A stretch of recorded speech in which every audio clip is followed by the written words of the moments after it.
अगर आप लोग ये PDF नोट्स बाय करना चाहते हैं तो अभी हमारी वेबसाइट से डायरेक्ट ईजी पैसा और जैज़ कैश पेमेंट से नोट्स डाउनलोड करें। कैबिनेट सिस्टम ऑफ इंग्लैंड, इसके इंट्रोडक्शन से स्टार्ट करते हैं। इंट्रोडक्शन में ये लिखना है आप लोगों को, the cabinet is the most important part of the government in England. Cabinet जो है गवर्नमेंट का बहुत ही इम्पोर्टेंट हिस्सा है। ऐसा क्यों है? क्योंकि इस कैबिनेट के अंदर एक प्राइम मिनिस्टर बैठा होता है और बाकी के मिनिस्टर्स बैठे होते हैं, और यही लोग ज़ाहिर है गवर्नमेंट को चलाने का काम करते हैं। इसीलिए कैबिनेट यूके की गवर्नमेंट का बहुत इंपॉर्टेंट हिस्सा है। सिर्फ यूके में नहीं, अगर हम पाकिस्तान को देखें तो पाकिस्तान की भी जो कैबिनेट है वो भी, उसमें भी इसी तरह प्राइम मिनिस्टर बैठे हैं, मिनिस्टर्स बैठे हैं जो मुल्क को चलाते हैं। ठीक है, तो इसीलिए कैबिनेट बहुत ही इंपॉर्टेंट होता है गवर्नमेंट के लिए। It makes all the main decisions, यही जो कैबिनेट है वो गवर्नमेंट के सारे मेन डिसीजंस इधर ही लिए जाते हैं, क्योंकि ज़ाहिर इसी ही डिपार्टमेंट में सारे मिनिस्टर्स और प्राइम मिनिस्टर बैठे होते हैं। It looks after both administration and the law making, ये एडमिनिस्ट्रेशन को भी देखता है। एडमिनिस्ट्रेशन का मतलब क्या है कि गवर्नमेंट को किस तरह से चलाना है, गवर्नमेंट में लोगों को कैसे देखना है, टैक्स कैसे लगाने लोगों पे, और पुलिस को कैसे कंट्रोल करना है। मतलब तमाम गवर्नमेंट के काम को हम एडमिनिस्ट्रेशन कहते हैं। जो हमारे डे टू डे लाइफ के जो नॉर्मल गवर्नमेंट के काम है उसको एडमिनिस्ट्रेशन कहते हैं। उसके अलावा लॉ बनाने में भी कैबिनेट पार्टिसिपेट करती है। सही है। On paper, it looks like only a small committee of the parliament, but in real life, it has a very strong power. हमें ऐसा लगता है कि कागज़ों में कैबिनेट के बारे में इतनी पावर्स तो नहीं लिखेगी, पार्लियामेंट ही पावरफुल है, और लोग कहते हैं कि पार्लियामेंट का ही ये हिस्सा है, जो कि ये है। लेकिन इट्सेल्फ अगर हम गौर करें तो कैबिनेट अकेला भी काफ़ी स्ट्रॉन्ग है। ठीक है, अभी हम जो पढ़ रहे हैं ये हम यूके का पार्लियामेंट्री सिस्टम पढ़ रहे हैं। पार्लियामेंट्री सिस्टम, ठीक है। अगर आपको पार्लियामेंट्री के बारे में जानना है तो यहाँ पे एक टॉप पे एक लिंक शो हो रहा है जिसमें मैंने पार्लियामेंट्री फॉर्म ऑफ गवर्नमेंट सिखाई है, तो वो देख लें, वहाँ से आपको आइडिया हो जाएगा कि क्यों कैबिनेट और पार्लियामेंट इकट्ठे वर्क करते हैं। ठीक है, तो उसमें समझ आ जाएगा। तो यहाँ पे कैबिनेट ज़ाहिर है पार्लियामेंट का ये एक पार्ट है, एक हिस्सा है। तो लोग कहते हैं कि नहीं पार्लियामेंट तो स्ट्रांग है तो कैबिनेट तो स्ट्रांग नहीं है। ऐसा कुछ नहीं है। कैबिनेट अगर अलग से भी वर्क करेगा ना तब भी ये उतना ही पावरफुल है, क्योंकि ज़ाहिर है यहाँ पे जो बंदे बैठे होते हैं जैसे कि प्राइम मिनिस्टर्स और बाकी के मिनिस्टर्स, इनके पास ठीक ठाक ताकत और पावर होती है मुल्क को चलाने की। अब हम आते हैं definition of cabinet. The cabinet is a group of ministers, कि इस कैबिनेट में ग्रुप के कुछ मिनिस्टर्स बैठे होते हैं, यानी कि एक प्राइम मिनिस्टर होगा और बाकी के कुछ मिनिस्टर्स बैठे होंगे, यानी कि ग्रुप में ये लोग मिल के इस कैबिनेट में बैठे होंगे और मुल्क को चला रहे होंगे। They belong to the majority party in the House of Commons, जैसे मैंने बताया कि ये पार्लियामेंट से ही सारे बंदे चुने जाते हैं कैबिनेट के, यानी कि पार्लियामेंट के मेंबर्स में से ही कैबिनेट के बंदों को चुना जाता है। जैसे कि पाकिस्तान में भी इसी तरह होता है कि पार्लियामेंट के अंदर से ही प्राइम मिनिस्टर और बाकी के मिनिस्टरों को चुना जाता है। जैसे कि अगर हम नून लीग और पीटीआई को देखें तो पीटीआई की पार्टी अगर जीत गई है तो उसके तमाम मिनिस्टर और प्राइम मिनिस्टर को कैबिनेट में बिठा देते हैं। तो यही चीज़ वहाँ पे भी होती है कि पार्लियामेंट में जितने मेंबर्स हैं, जो जीती हुई पार्टी होती है पार्लियामेंट के मेंबर्स की, वो बैठ जाती है कैबिनेट को चलाने के लिए। ठीक है, तो हाउस ऑफ कॉमन जो लोअर हाउस है ना, उधर से ही चुने जाते हैं। ये चीज़ आपने याद रखनी है कि पार्लियामेंट में दो हाउसेज हैं, एक अपर हाउस है हाउस ऑफ लॉर्ड्स और एक लोअर हाउस है house of Commons. House of common से ही बंदे चुने जाते हैं, लॉर्ड से नहीं चुने जाते। ठीक है, the prime minister select them and they are approved by the Crown, यानी कि हाउस ऑफ कॉमन में से जिस बंदे को प्राइम मिनिस्टर चुना जाता है वही प्राइम मिनिस्टर अपने साथ वर्क करने के लिए बाकी के मिनिस्टरों को चुन लेता है। ठीक है, जब चुन लेता है फिर उसके बाद ये सारे जो मिनिस्टर्स हैं क्राउन के सामने यानी कि किंग या क्वीन के सामने पेश होते हैं, और फिर किंग एंड क्वीन अगर अप्रूवल देते हैं फिर उसके बाद ये लोग कैबिनेट पे वर्क स्टार्ट कर देते हैं।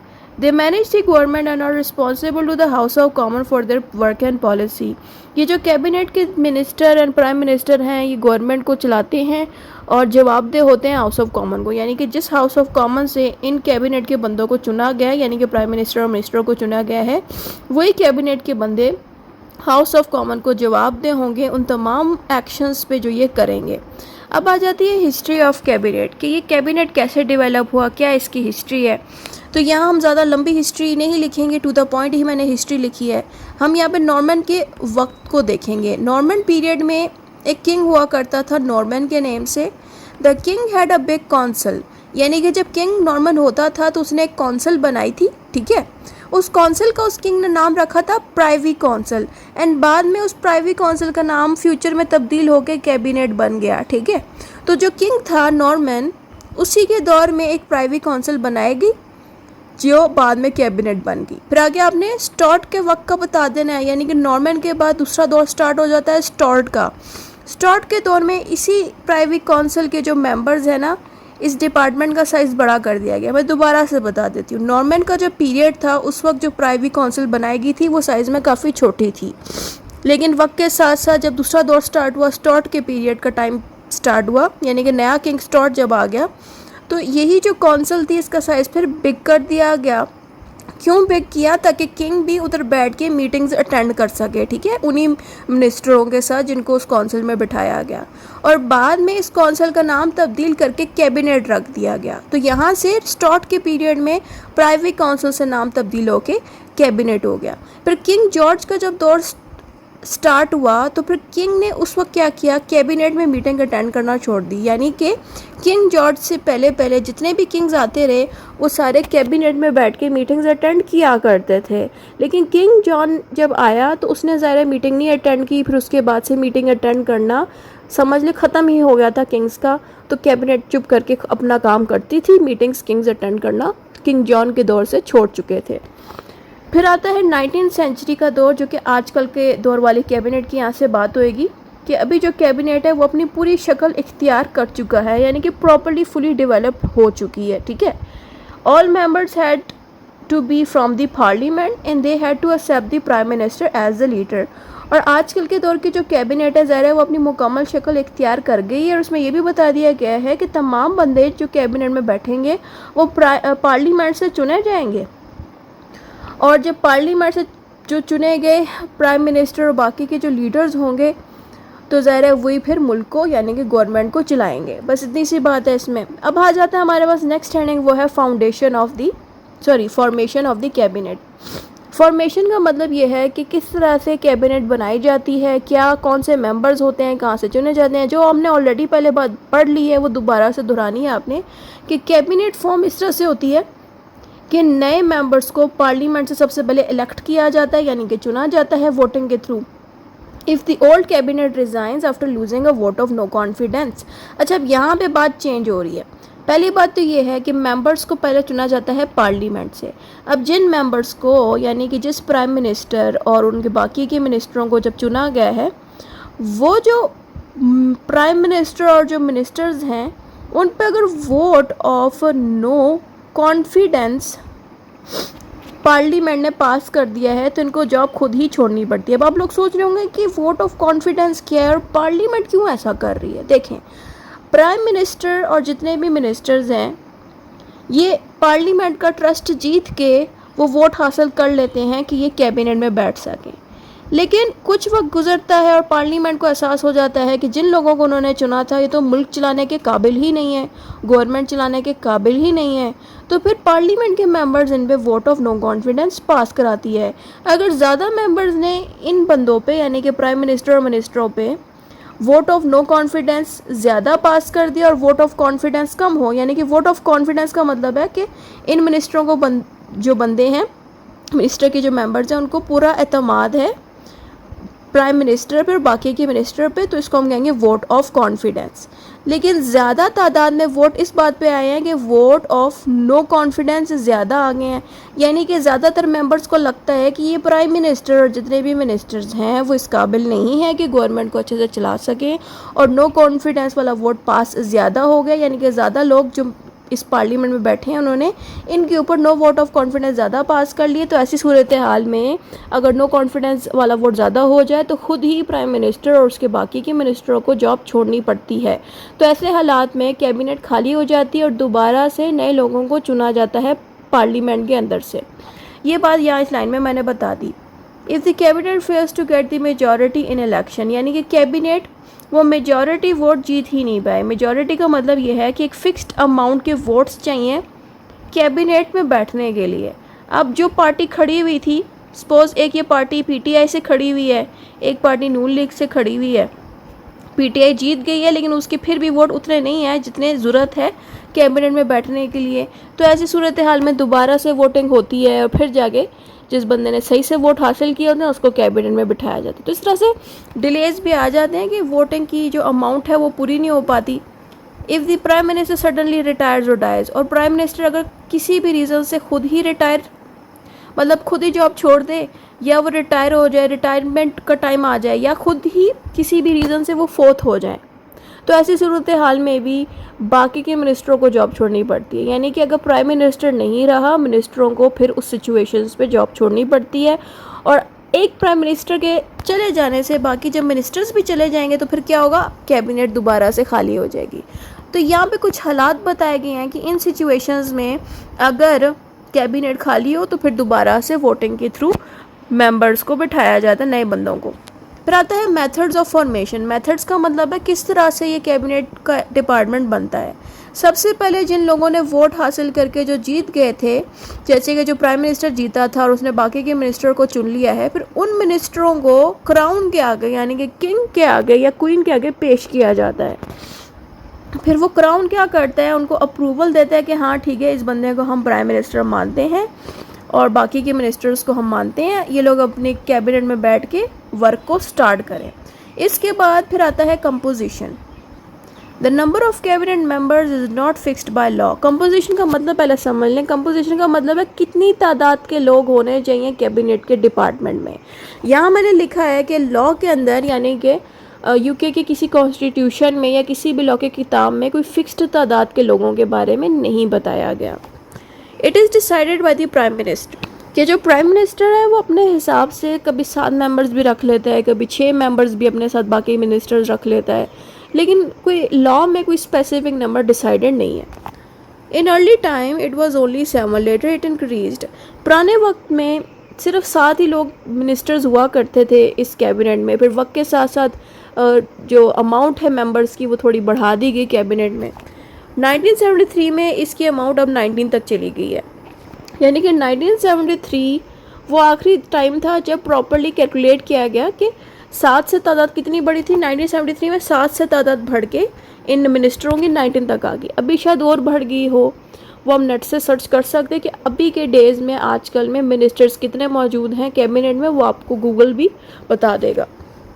सैलरी की बात करें तो पुराने दौर में जितने भी मिनिस्टर्स हैं इनकी कोई फ़िक्स सैलरी नहीं होती थी, लेकिन वक्त के साथ साथ मिनिस्टर्स की जो सैलरी है वो क्राउन एक्ट 1939 में फ़िक्स करा दी गई। ठीक है, ये एक एक्ट है, एक लॉ है जो पार्लियामेंट ने बनाया था, जिसमें बताया गया कि इन मिनिस्टरों की जो है सैलरी फ़िक्स कर दी जाए। आप चाहें तो फिक्स अमाउंट की जो सैलरी है वो कितनी है, वो इस क्राउन प्रोसीडिंग एक्ट को नेट पर सर्च करें तो वहाँ पे आपको वो सैलरी भी बता देगा। अब हम आते हैं नेचर ऑफ कैबिनेट पे। नेचर का मतलब ये है कि जो कैबिनेट है ये क्या काम करता है, इसकी क्या खासियत है, वो आपने बातें बतानी है। The cabinet is not written in any law, कि कैबिनेट के बारे में डिफरेंट तफसील हमें किसी लॉ में नहीं मिलेगी, किसी रिटन डॉक्यूमेंट में नहीं मिलेगी। अगर पाकिस्तान को देखें तो पाकिस्तान के कैबिनेट डिफरेंट डिपार्टमेंट्स के बारे में हमें लॉ के थ्रू इन्फॉर्मेशन मिल जाती है कि यहाँ पे ये डिपार्टमेंट क्या काम करता है। लेकिन यूके के अंदर ज़ाहिर है कैबिनेट का कोई ऐसा लॉ नहीं है जो कि प्रॉपर्ली बताए कि कैबिनेट क्या फंक्शंस परफॉर्म करता है। It exist only through the tradition and practice, कि ये एग्जिस्ट ट्रेडिशन से और प्रैक्टिस से करता है। ट्रेडिशन और प्रैक्टिस का मतलब ये है कि पुराने ज़माने में, जैसे मैंने थोड़ी देर पहले हिस्ट्री में बताया कि फ़लाँ किंग ने एक प्राइवेट काउंसिल बनाई और बाद में फिर वो काउंसिल बढ़ा के साइज़ बड़ा कर दिया, फिर उसको कैबिनेट का नाम दे दिया गया। तो इस तरह से एक दौर था जिस वक्त ये बनाई गई, फिर उसी तरह से ये चली आ रही है। तो लॉ इसके ऊपर कोई नहीं प्रॉपर बनाया गया, लेकिन जो नए कंट्रीज़ हैं जिन्होंने जल्दी लॉज बनाए, लॉ प्रॉपर्ली लिखा, उनके एरियाज़ में कैबिनेट की सारी तफसील मिल जाती है लॉ में, लेकिन यूके की नहीं मिल सकती, क्योंकि ये बहुत पुराने ट्रेडिशन एंड प्रैक्टिस का एक सिस्टम है कि काफ़ी अरसे से चला आया डिपार्टमेंट है। तो इसके कोई रूल्स एंड रेगुलेशंस का सही से पता नहीं चलता कि क्या ये काम सही से करते हैं या इसमें क्या क्या फ़ीचर्स है, क्वालिटीज़ है। Still, its ministers have legal powers because they are the members of the Privy Council and head of the department. और अगली लाइन इस पर मैंने ये लिखी है कि बेशक इसकी पावर्स और डिफरेंट चीज़ों का हमें नहीं भी पता, लेकिन इनके जो मिनिस्टर्स हैं यानी कि प्राइम मिनिस्टर, जो बाकी के मिनिस्टर्स हैं जो यहाँ पे बैठे होते हैं, उनके पास ठीक ठाक पावर्स है गवर्नमेंट को चलाने की। यहाँ तक कि जो किंग है वो भी कोई एक्शंस नहीं कर सकता इन मिनिस्टरों से पूछे बगैर। तो इतनी इनके पास पावर्स हैं। क्यों है? क्योंकि ये काफ़ी अरसे से बनाई हुई चीज़ है, यानी कि पुराने ज़माने में ये बनाई गई थी और अभी तक चली आ रही है।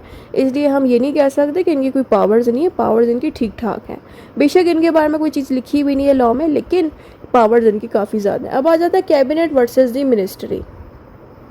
The ministry is a large body, the cabinet is a small inner group of the ministry. ठीक है, यानी कि ये कह ये रहे हैं कि एक बड़ा सा डिपार्टमेंट है जिसका नाम है मिनिस्ट्री,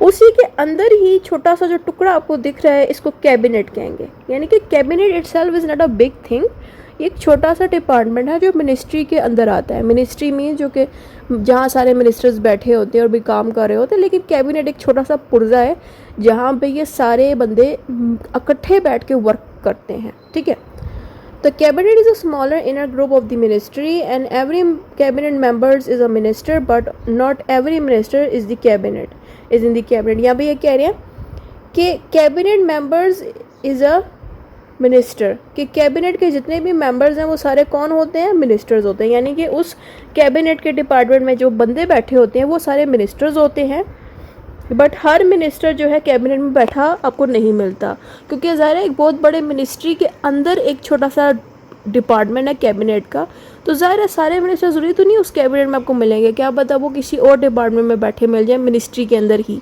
लेकिन कैबिनेट में कोई ना कोई बंदा जो बैठा मिलेगा, ज़ाहिर है वो मिनिस्टर ही होगा, लेकिन सारे मिनिस्टर्स वहाँ नहीं मिलेंगे बैठे हुए। ज़ाहिर है बहुत ज़्यादा मिनिस्टर्स होते हैं ना, तो फिर वो मिनिस्ट्री में, यानी कि समझ लें ये पूरा डिपार्टमेंट मिनिस्ट्री है, छोटा सा टुकड़ा है ये कैबिनेट है। तो इस कैबिनेट में मिनिस्टर ज़रूर बैठे होंगे लेकिन सारे नहीं होंगे, ज़रा कुछ मिनिस्टर्स डिफरेंट एरियाज़ में मौजूद होंगे उस मिनिस्ट्री के डिपार्टमेंट में।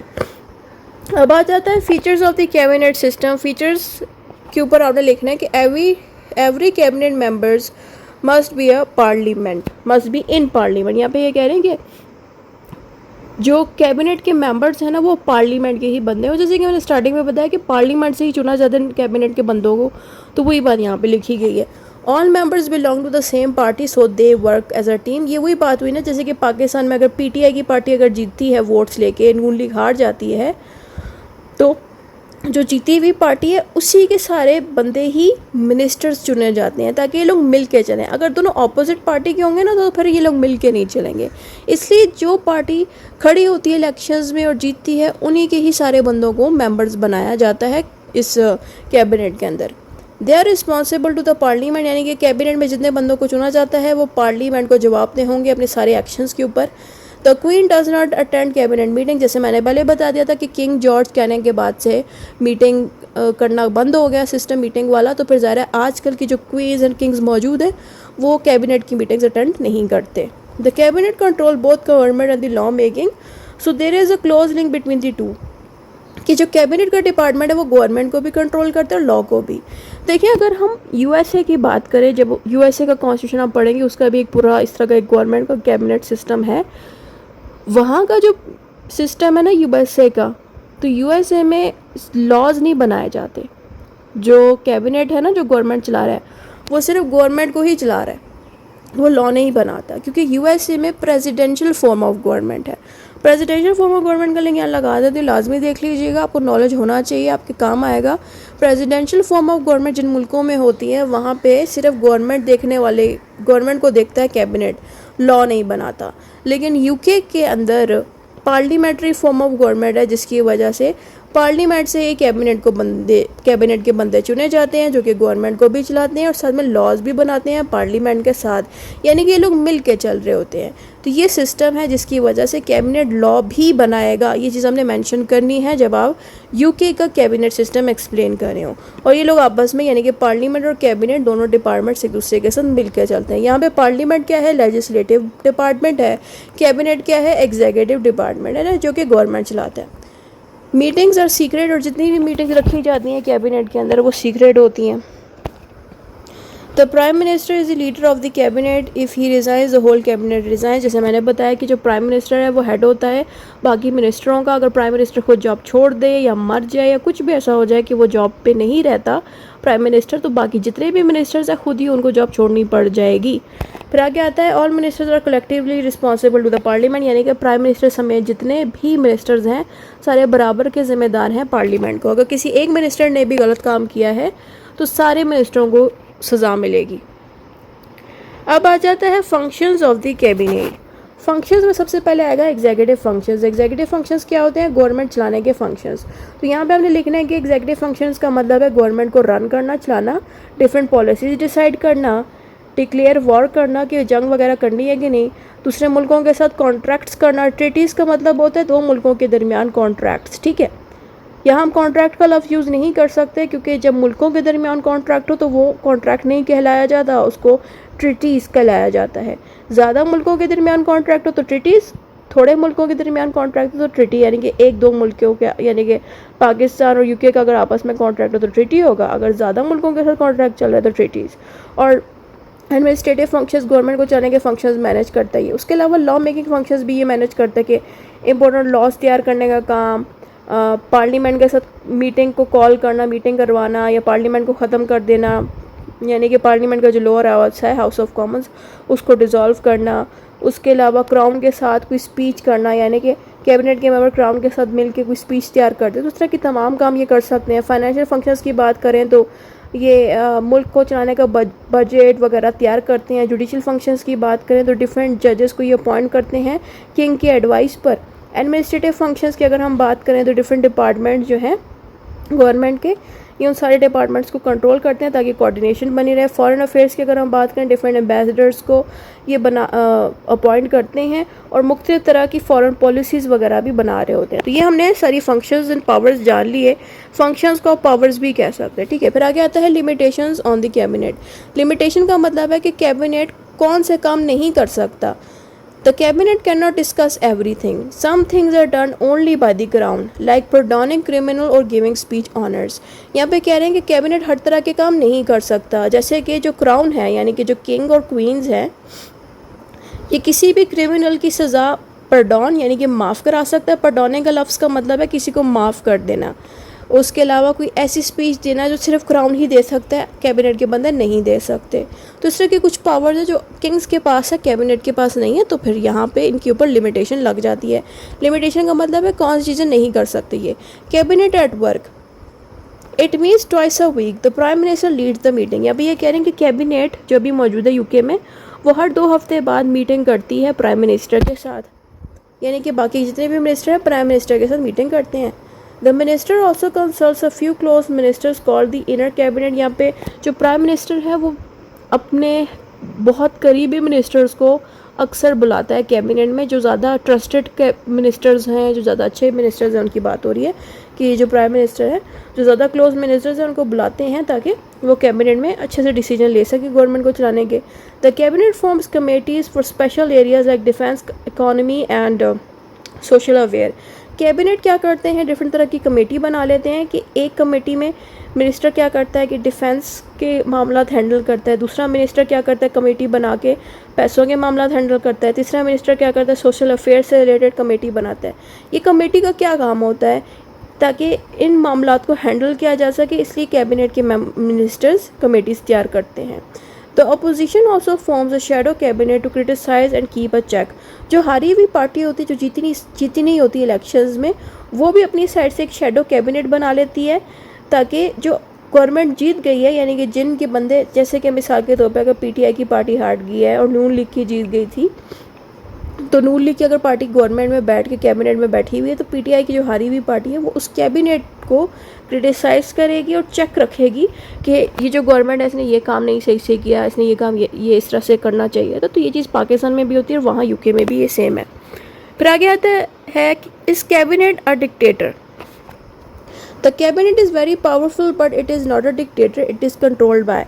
अब ये कहेंगे कि कैबिनेट ज़रूर पावरफुल है लेकिन ये डिक्टेटर की तरह का रोल नहीं निभा पाते। अब डिक्टेटर कौन होते हैं, ऐसे बंदे जिनके पास सारी पावर्स हो और वो अपनी पावर्स को मिसयूज़ करें और आम लोगों के राइट्स ख़राब करें, आम लोगों को आज़ादी के साथ जीने ना दें। ये डिक्टेटर के जो है क्वालिटीज़ मैंने आपको बताई। लेकिन कैबिनेट डिक्टेटर नहीं बन सकता, बेशक वो पावरफुल बहुत है, लेकिन क्यों नहीं बन सकता? क्योंकि सबसे पहले तो पब्लिक ओपिनियंस का कंट्रोल होता है इन पे, यानी कि आम पब्लिक के मशवरों के हिसाब से ही इनको एक्शंस लेने पड़ते हैं कैबिनेट के मिनिस्टरों को। पार्टी डिसिप्लिन, और जो पार्टी जीती होती है, जैसे पीटीआई होगी, नून लीग या पीपी की पार्टी होगी पाकिस्तान की, इसमें से कोई भी अगर जीत जाती है, उस पार्टी को चाहिए कि डिसिप्लिन में रह के सारे काम करें, अपनी पावर्स को मिसयूज़ ना करें। तो ये भी एक रीज़न होता है कि ये लोग चाहे जितने भी पावरफुल हों, ये अपनी रिस्पेक्ट को मेंटेन रखते हैं, ख़राब नहीं होने देते अपनी इज़्ज़त, किसी के साथ ज़्यादती नहीं करते। तो ये रीज़न भी है कि ये डिक्टेटर बन ही नहीं सकते।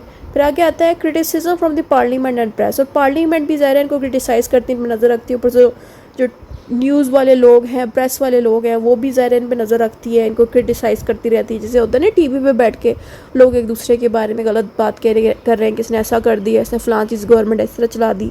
तो ज़्यादा प्रेस पे बैठे, न्यूज़ पे बैठे लोग भी इनको क्रिटिसाइज़ करते हैं, जिसकी वजह से ये कुछ डिक्टेटर बन ही नहीं सकते। फिर आ गया था fear of losing confidence in parliament, और उनको ये भी डर होता है कैबिनेट को कि हम वोट ऑफ नो कॉन्फिडेंस अगर ले लेंगे पार्लियामेंट से तो हमें जॉब छोड़नी पड़ेगी, जैसे मैंने थोड़ी देर पहले vote of no confidence explain किया। तो ये रीज़न भी है कि ये डिक्टेटर नहीं बन सकते, क्योंकि ज़ाहिर अगर डिक्टेटर बनेंगे तो पार्लियामेंट इन पर नो वोट ऑफ कॉन्फिडेंस पास कर देगी, तो उनको जॉब छोड़नी पड़ेगी। फिर आ गया था pressure from its own members, और इसके अपने ही मिनिस्टरों की तरफ से प्रेशर आया होता है बाकी मिनिस्टरों पे कि आप गलत काम ना करें। जैसे कि मिसाल के तौर पे अगर 9 मिनिस्टर्स हैं, 9 में से कोई एक बंदा भी अगर डिक्टेटर बनने की कोशिश करेगा तो बाकी मिनिस्टर उसको रोकेंगे, तो इस तरह से भी ये डिक्टेटर बन ही नहीं सकते। Because of these checks the cabinet can not behave like a dictator, और इन चेक्स की वजह से कैबिनेट डिक्टेटर की तरह का रोल नहीं निभा पाता। तो इसीलिए कैबिनेट पावरफुल जितना मर्जी हो कंट्रोल में रहता है ये। फिर आ जाता है कंक्लूजन, जो भी ऊपर पड़ा है वो हमने 3 से 4 लाइनों में कंक्लूजन में शॉर्ट करके लिखना होता है। नहीं था इस वीडियो में। खुदा हाफिज़। अगर आप सब मूवी के स्टाइल की तरह यूके एंड यूएसए कॉन्स्टिट्यूशन की वीडियो देखना चाहते हैं तो अभी दूसरे चैनल को सब्सक्राइब करें।